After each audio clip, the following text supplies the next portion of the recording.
이번 강의는 원소의 개수 두 번째 강의가 되겠습니다. 자, 앞선 시간에 두 집합의 합집합의 원소의 개수를 구하는 공식을 배웠고, 자, 이번 시간에는 집합이 3개가 주어져 있을 때 A 합집합, B 합집합, C의 원소의 개수를 구하는 공식을 한번 유도해 보도록 하겠습니다. 그렇게 어렵진 않습니다. 자, A 합집합, B 합집합, C의 원소의 개수 구하는 공식을 한번 알아보겠습니다. 일단은 제일 먼저 할 일은 각각의 집합에 포함된 원소의 개수를 일단 더해주는 일입니다. 즉 NA, NB, 그 다음에 NC를 더해주는 거죠. 그렇죠? 자, 이렇게 더해주고 나면 중복 계산된 부분이 생기게 됩니다. 그렇죠? 자, 먼저 A 부분, 자, 집합 A 부분이 계산이 되었는데 계산된 영역을 우리가 빗금으로 한번 쳐보도록 하겠습니다. A 부분 계산되었으니까, 그쵸? 원소의 개수에 포함이 되었으니까, 자, 이렇게 한번 빗금을 쳤습니다. 다음, B 부분 계산된 영역을, 자, 빗금을 한번 쳐보겠습니다. 이 부분도 계산이 되었습니다. 그럼 현재, 이 부분은 한 번이고, 이 영역, 그 다음 이 영역은 각각, 자, 2번씩 계산이 된 게 되겠죠. 빗금이 2번 쳐져 있습니다. 그쵸? 마지막으로, 자, C의 원소의 개수도 계산이 되었으니까 빗금을 한번 쳐보면 이렇게 될 겁니다. 그쵸? 그래서 결국은 이 부분은 2번, 이 부분도 2번, 이 부분도 2번, 이 부분은 3번이 계산되게 된다는 거죠. 그쵸? 근데 3번 계산된 부분을 잘 보면 이 부분은, 자, A 교집합, B 교집합, C라는 걸 알 수가 있습니다. 이 영역이, 그쵸? A와 B와 C, 이 세 집합 모두의 공통된 영역이 되는 거죠. A 교집합, B 교집합, C가 되는 겁니다. 즉, 이 부분이 3번 계산이 되었다는 거죠. 자, 이거를 좀 알아보기 쉽게, 중복 계산된 부분을 숫자로 한번 적어보도록 하겠습니다.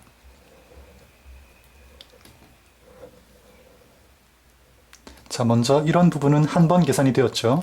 그 다음 2번, 2번, 2번. 자, 이 부분은 3번 계산이 되었습니다. 자, 당연히 중복 계산된 부분은 빼줘야 될 겁니다. 그렇죠? 네, 중복 계산된 만큼 빼줘야 될 겁니다. 그래서 먼저 일단 A 교집합 B를 한번 빼줍니다. 빼기 N, A 교집합 B. 자, 이렇게 한번 빼고 나면 여기는 한 번 계산된 게 되고 여기는 2번 계산된 게 되겠죠. 뺐으니까. 그렇죠? 그럼 이제 한번 정리를 해보면 한 번, 2번, 2번, 2번이 되겠습니다. 다음에 B 교집합 C도 한 번 빼줍니다. 역시 중복 계산됐으니까 B 교집합 C도 빼야 되겠죠. 자, 이렇게 B 교집합 C를 빼고 나면 여기는 이제 한 번 계산이 된 거고 여기도 한 번, 여기도 한 번, 여기만 2번이 계산된 게 됩니다. 그렇죠? 이 부분만 빼줄 수 있다면 좋겠는데 좀 애매하죠, 이 부분은. 그래서 일단은 C 교집합 A를 다 빼줍니다. C 교집합 A에 포함되어 있는 원소를 다 빼줍니다. 그렇게 되면 여기는 한 번도 계산이 되지 않은 게 되겠죠. 0번이 됩니다. 0번. 여기는 한 번이 될 거고, 그렇죠? 근데 이 부분은 아까 뭐라고 했습니까? A 교집합, B 교집합, C를 의미하는 영역이라고 했습니다. 그럼 이 부분이 한 번도 계산이 되지 않은 게 되니까 어떻습니까? 한 번 더해주면 되겠죠.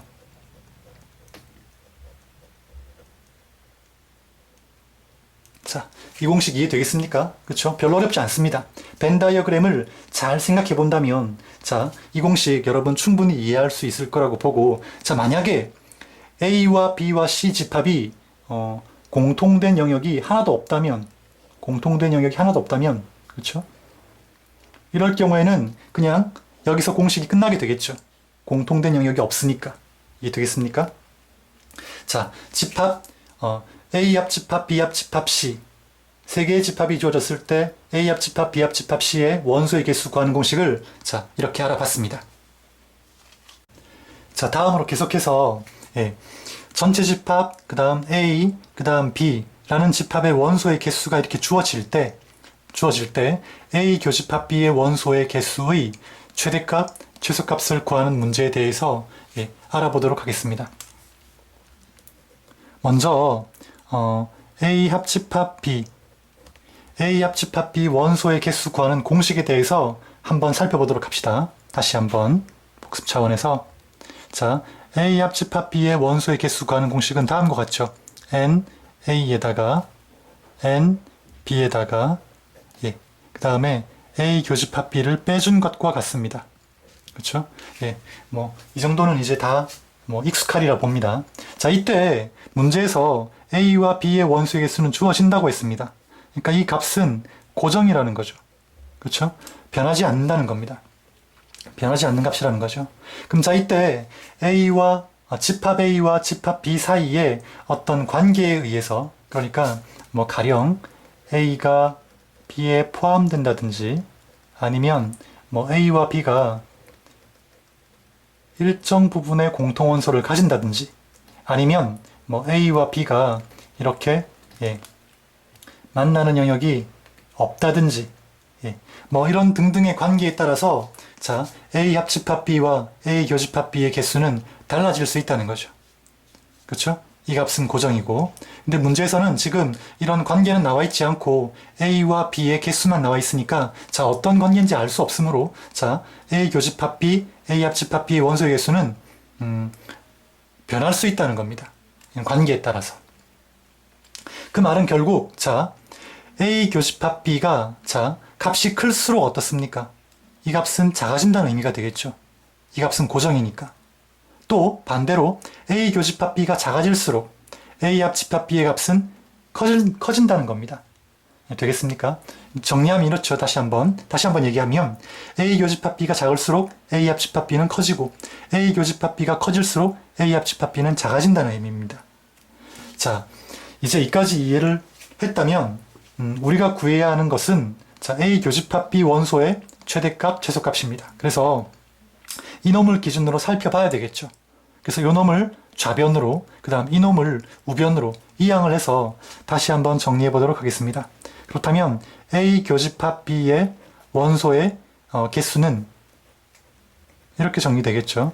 A에다가 B를 더해주고 그 다음 거기서 A 합집합 B를 빼주면 되겠습니다. 같은 공식입니다. 그렇죠? 그러니까 여전히 같은 관계가 성립하겠죠. 뭐냐면 자, 요놈이 작을수록 요놈은 커지고, 그렇죠? 또 요놈이 커질수록 요놈이 작아진다는 겁니다. 또 반대로 이놈이 커질수록 요놈이 작아진다고 볼 수도 있는 거죠. 또 요놈이 작아질수록 요놈이 커진다고 볼 수도 있는 겁니다. 그럼 언제 A 교집합 B의 원소의 개수가 최대가 되고 최소가 되겠습니까? 이미 다 나왔죠. 그렇죠? N, A 합집합 B의 원소가 최대일 때 N, A 교집합 B는 최소의 값을 가질 겁니다. 그쵸? 다음 두 번째 N, A 교집합 B가 최소일 때 N, A 죄송합니다. 교집합이 아니라 합집합이죠. 그쵸?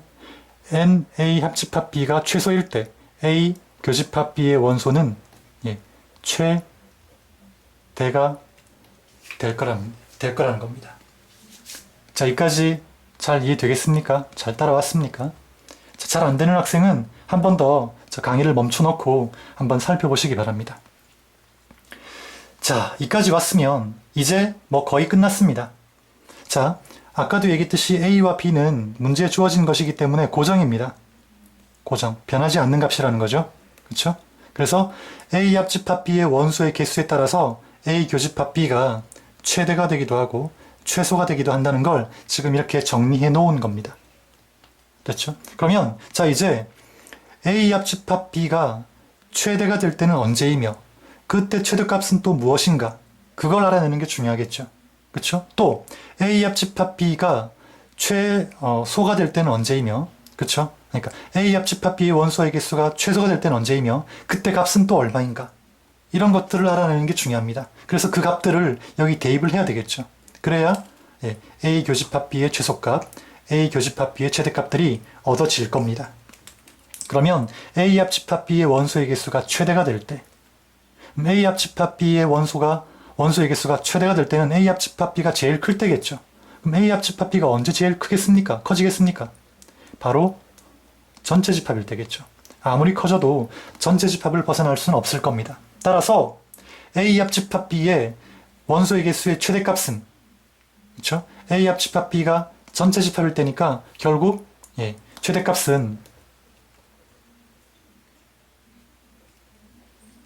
N A 합집합 B의 최대값은 전체 집합의 개수와 같을 때가 되겠습니다. 그렇죠? 그렇다면 뭐 A 교집합 B의 최소값 구하는 건 너무나 쉬운 거죠. 어떻게 하면 됩니까? A와 B 원소의 개수를 더한 다음, 자, 이게 최대가 될 때가 결국 NU니까 NU를 빼주면 A 교집합 B의 최소값, A 교집합 B 원소의 개수의 최소값이 나온다는 겁니다. 그렇죠? 되겠습니까? 자, 다음 두 번째. 자, A 합집합 B의 원소의 개수가 최소가 될 때 A 교집합 B는 최대가 된다고 했습니다. 근데 사실 이거는 이 부분을 직관적으로 우리가 알아볼 수가 있습니다. 자, A 교집합 B 언제 최대가 되겠습니까? A의 원소의 개수, B의 원소의 개수가 주어져 있을 때, 자, A 교집합 B의 원소의 개수는 언제가 최대가 되겠습니까? 당연히 이렇게 어떤 한 집합이 다른 집합에 포함될 때겠죠.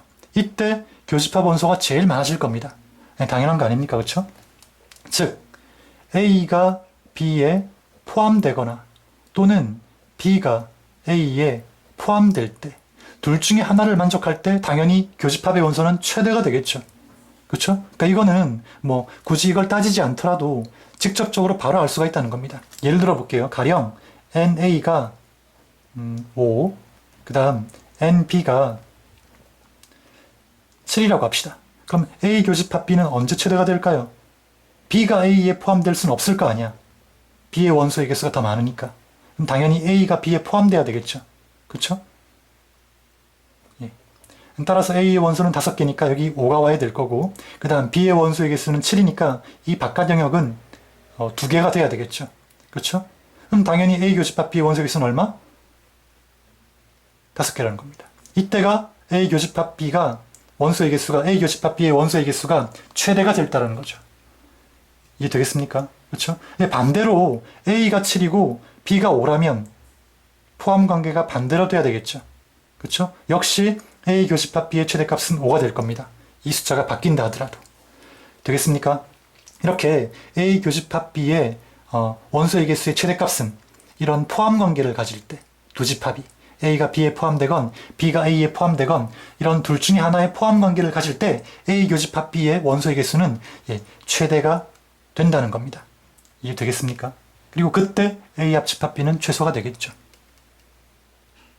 자, 이까지 해서 원소의 개수 두 번째 강의 마치도록 하겠습니다. 문제를 풀면서 다시 한번 좀 더 익히도록 하죠.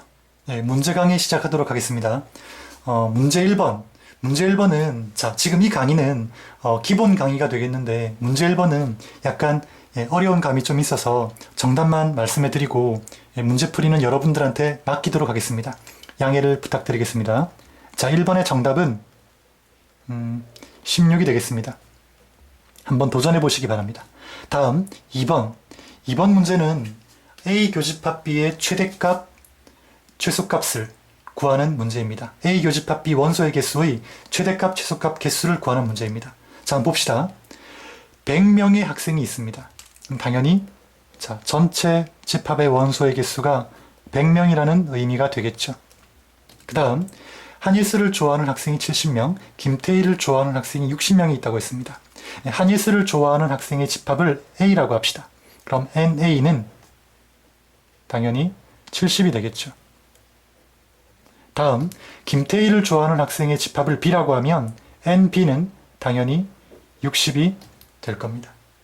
그렇죠? 그러니까 전체 집합의 개수, A의 개수, 집합 B의 개수가 주어져 있는 형태입니다. 이때 한예슬과 김태희를 모두 좋아하는 학생 수의 최대값, 최소값을 구하라고 했으니까 결국 A 교집합 B의 원소의 개수의 최대값, 최소값을 각각 구하라는 문제가 되겠죠. A 교집합 B의 원소의 개수는 이론 강의에서 배웠듯이 다음과 같습니다. NA 플러스 NB 마이너스 NA 합집합 B가 되겠죠. 여기서 A와 B는 주어져 있습니다. 70, 60이죠. 그러니까 130 마이너스 NA 합집합 B가 되겠습니다. 자, 이제 A 교집합 B의 원소의 개수 최대값, 최소값을 한번 생각해 봅시다. A 교집합 B의 원소의 개수의 최대값은 공식이 필요가 없죠. 그렇죠? 뭐라고 했습니까? A 교집합 B의 최대값은 포함 관계를 가질 때라고 했습니다. 즉 A가 B에 포함되건 B가 A에 포함되건 이렇게 포함될 때 교집합의 개수는 최대가 됩니다. 근데 지금 잘 보면 문제에서 A가 B보다 어떻습니까? 원소의 개수를 많이 가지고 있죠. 그러니까 당연히 B가 A에 포함되어야 될 겁니다. 즉 N A 교집합 B의 최대값은 어떻습니까? B가 A에 포함될 때겠죠. 포함되면 A 교집합 B의 최대값은 어떻게 됩니까? 얼마입니까? 당연히 60이겠네. 맞습니까? 60명이 결국은 A 교집합 B의 최대값이 된다는 겁니다. 다음에 N A 교집합 B의 최소값을 구해봅시다. 최소값. 자, 최소값은 이제 공식을 이용해야 될 텐데 최소값 언제 최소가 되겠습니까? A 교집합 B는 당연히 A 합집합 B가 최대일 때가 되겠죠. 그렇죠?